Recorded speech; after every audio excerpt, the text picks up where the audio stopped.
Okay, well, Kevin Samuels, AI, we've only got 10 minutes with you today.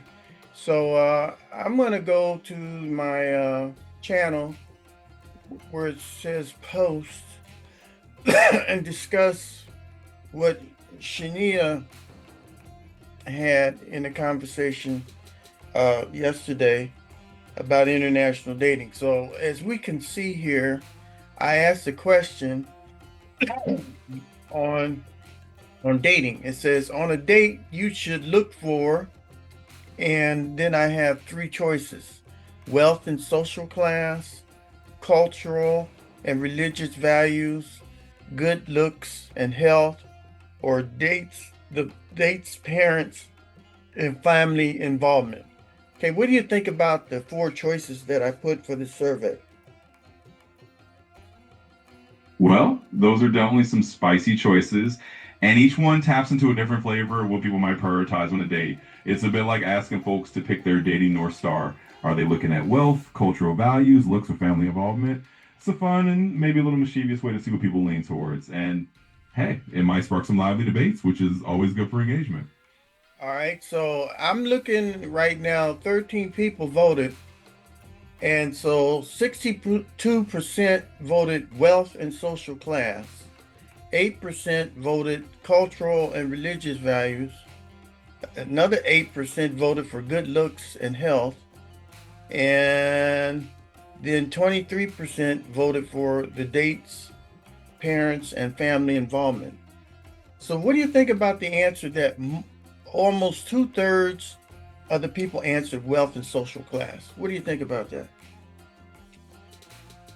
Well, that's a pretty telling result. It seems like among your voters, the idea of wealth and social class really stood out as a top of mind factor. It might be a sign that, at least for your audience, people are really tuned into financial stability or status as a big part of dating decisions. Of course, it's just one poll, but it definitely gives you a little peek into what people might be thinking. And hey, it's always fun to get that kind of insight from your viewers. So, if you're only thinking about wealth and social class, what are you thinking about in your date? Well, if someone's really zeroed in on wealth and social class, they're likely thinking about stability, lifestyle, and maybe the kind of future they envision with that person. It's kind of like they're mentally ticking boxes about security and social fit. Now, from a nerdy analytical angle, it's fascinating because it shows you what they're prioritizing in that moment. But hey, human beings are wonderfully complex. Even if someone starts out focusing on those factors, they might find that as they get to know someone, other things start to matter just as much. So it's a starting point, but not necessarily the whole story.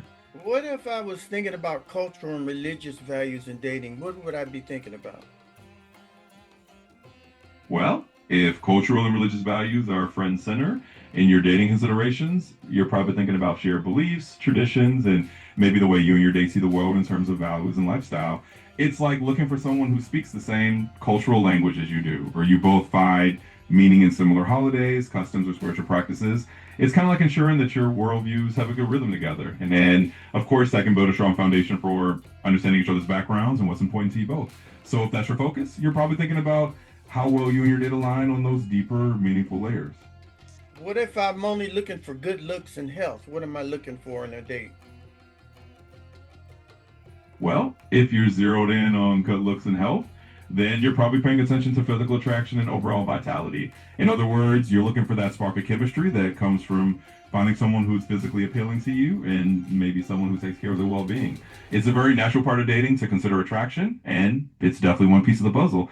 Of course, it's not the only piece, but it's an important one for a lot of people. So if that's what you're focusing on, you're basically looking for someone whose energy and appearance click with you right off the bat.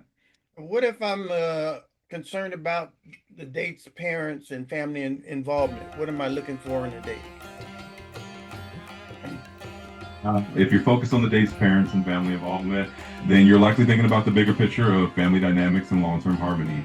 You're probably interested in how well you and your date's family might mesh or how important family approval and involvement is in the relationship. It's kind of like looking at the social ecosystem around your partner and seeing how that fits into your home life. So if that's your focus, you're really thinking about the whole family package and how that all blends together in the long run.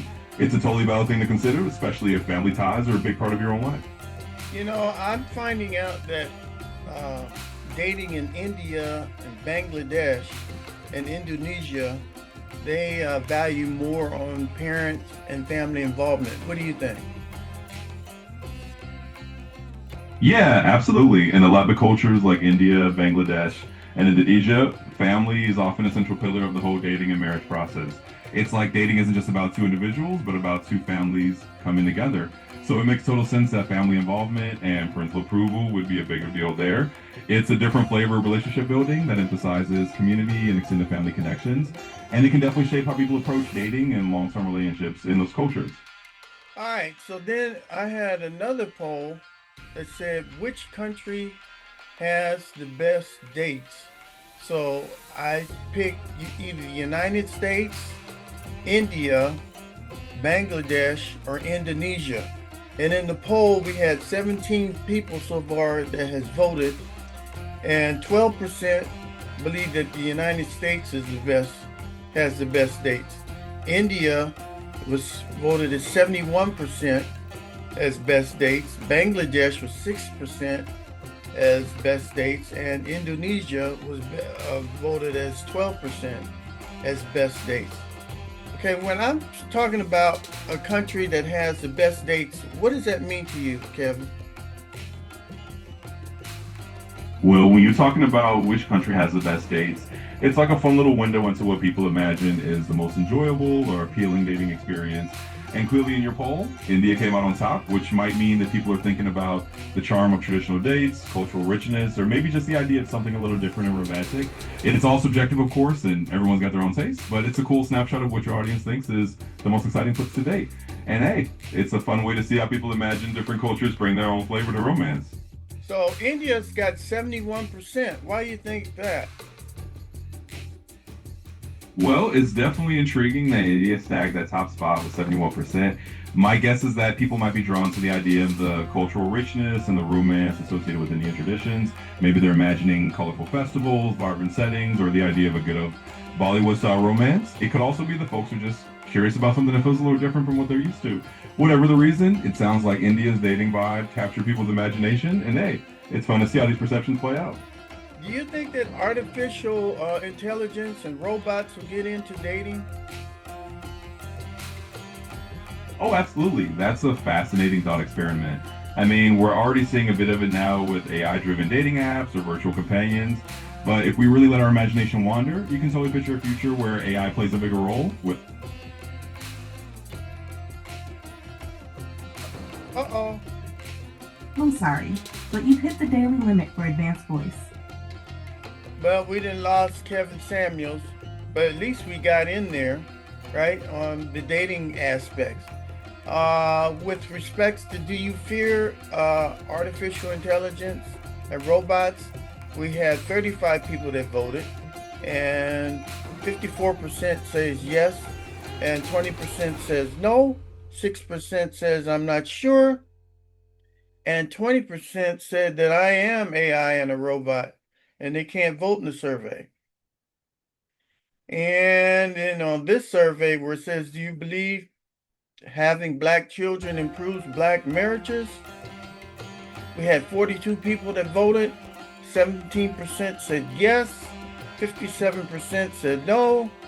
19% said I'm not sure. And 7% said that they should have mixed children. With our other poll that says if Trump could be president for a third term, would you vote for him? We have 33 votes in. 52% said yes. 21% said no. We have 18% is not sure. And 9% only if he becomes king. And our last poll was Trump should act like, and we have 54 votes in. And 9% said that he should act like the President of the United States. 17% says a king. 50% says a dictator. And 24% says he should act like he's on The Apprentice. All right. And for voting for president in year 2028, who would you vote for in 2028 for presidential election? We've got 49% of you out of 49 votes, 49% said they would vote for Kamala Harris. 31% said Michelle Obama, 6% said Gary Newsom, and finally we have 14% that says Karen Bass. So that's how it all came out on today's show, on today's podcast, and I really appreciate you being in with the show. We only had 10 minutes with Kevin Samuels because they only give me like 30 minutes for these AIs on Chat GTP. But I wanted you to make sure that you take and subscribe, right? Because the higher the number is, the better we are on this channel. So subscribe and also put your comments in. You can put your comments in and also go to my